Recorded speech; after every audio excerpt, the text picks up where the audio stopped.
चर्चित कांग्रेस सांसद शशि थरूर फिर मुद्दा बने हुए हैं। मोदी सरकार ने ऑपरेशन सिंदूर पर विदेश जाने वाले प्रतिनिधिमंडल में थरूर का नाम रखा है, जिसे कांग्रेस ने स्वीकार नहीं किया। पार्टी ने जिन 4 सांसदों का नाम भेजा था उसमें थरूर का नाम नहीं था। उधर थरूर ने इस डेलीगेशन में शामिल होने पर बहुत खुशी जाहिर की है और बस इसी बात पर पूरी कांग्रेस उनसे नाराज हो उठी। क्या शशि थरूर बीजेपी पर सॉफ्ट होकर उस तरफ जाने की सोच रहे हैं या कांग्रेस के कुछ नेता उनकी लगातार आलोचना कर उनको बीजेपी की तरफ धकेल रहे हैं? क्या है सच्चाई, देखिए हमारी इस रिपोर्ट में।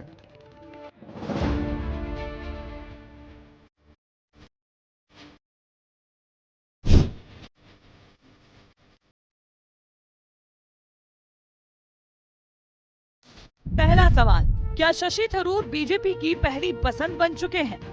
दूसरा सवाल, शशि थरूर कांग्रेस के हैं या सिर्फ कांग्रेस में हैं?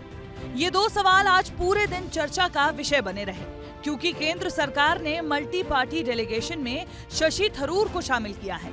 लेकिन अचंभे की बात यह है कि कांग्रेस को थरूर के नाम से ऐतराज हो रहा है। ऐसा इसीलिए क्योंकि सरकार को कांग्रेस ने 4 नामों का प्रस्ताव भेजा था। कांग्रेस की लिस्ट में थरूर का नाम ही नहीं था, बल्कि उसमें आनंद शर्मा, गौरव गोगोई, डॉक्टर सैयद नसीर हुसैन, राजा बरार का नाम शामिल था। केंद्र सरकार ने थरूर का नाम खुद से ही प्रस्तावित किया है। सरकार का थरूर पर भरोसा करना पार्टी नेतृत्व को रास नहीं आया।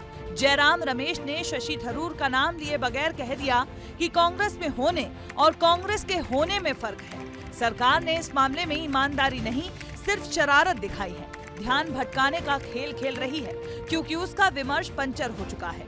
वहीं थरूर ने अपना नाम लिस्ट में होने पर एक्स पर लिखा, हाल ही की घटना पर अपने देश का नजरिया रखने के लिए भारत सरकार के निमंत्रण से सम्मानित महसूस कर रहा हूं। दरअसल केंद्र सरकार ने थरूर के नाम का ऐलान ऐसे वक्त किया है जब वो केंद्र सरकार की तारीफ करने के चक्कर में पार्टी की आलोचना का सामना कर रहे हैं। हाल ही में उन्होंने सीज फायर पर बीजेपी का सपोर्ट किया तो खूब मुद्दा बन गया। उनकी राय है, जब थरूर साहब बोलते हैं वो पार्टी की राय नहीं होती है। जब थरूर साहब बोलते हैं वो पार्टी की राय नहीं होती है। हाल ही के दिनों में थरूर का बीजेपी और पीएम मोदी के प्रति नरम रुख भी देखा गया है। कांग्रेस नेता उदित राज ने तो बीते रोज ये सवाल तक पूछ लिया था कि क्या थरूर सुपर बीजेपी मैन बनने की कोशिश कर रहे हैं? तो शशि थरूर क्या वकील बन गए हैं क्या भारतीय जनता पार्टी का? सुपर बीजेपी मैन बन रहे हैं आप? शशि थरूर को पूछना चाहिए कि पीओ के कबले है आप? तो शशि थरूर जी ये तय कर ले कि भारतीय जनता पार्टी ने उनको नियुक्त कर दिया है क्या अपना स्पोक्स पर्सन, और जो विपक्ष जनून सवाल पूछ रहा है और जिसको सत्ता पक्ष में भी माना कि हमारी सिक्योरिटी लैप्स है, तो उस पर भी लेपापोती कर रहे हैं। दरअसल बीते कुछ समय से थरूर पार्टी से हटकर बयान देते सुनाई दिए हैं। पीएम के साथ गर्मजोशी से उनकी मुलाकातें भी सबने देखी। ऐसे में उनके बीजेपी से नजदीकियों के कयास लगाने जाने लगे थे। कई बार उनकी सफाई भी आई, लेकिन एक बार फिर केंद्र ने उन पर भरोसा जताकर कांग्रेस पार्टी में हलचल मचा दी है। लेकिन आप ये सोच रहे होंगे कि आखिर बीजेपी ने थरूर को ही क्यों चुना, तो इसकी वजह भी समझे। दरअसल थरूर संसद में विदेश मामलों से जुड़ी समिति के अध्यक्ष हैं। शशि थरूर संयुक्त राष्ट्र में संचार और जन सूचना विभाग के उप महासचिव भी रहे हैं। वो 29 साल तक संयुक्त राष्ट्र में काम कर चुके हैं।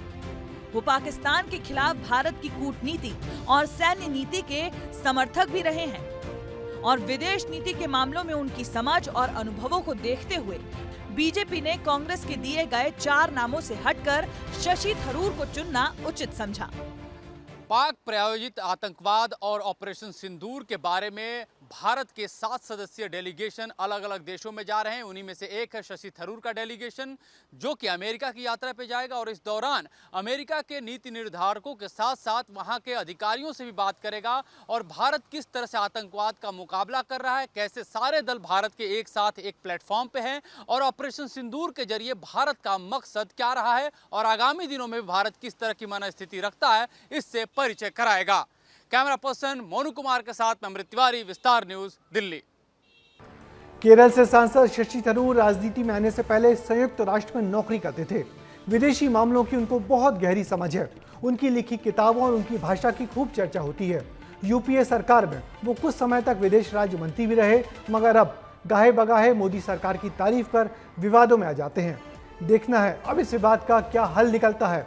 उनकी पार्टी उनको सरकार के इस खास डेलीगेशन में विदेश में भारत का पक्ष रखने जाने देती है या नहीं।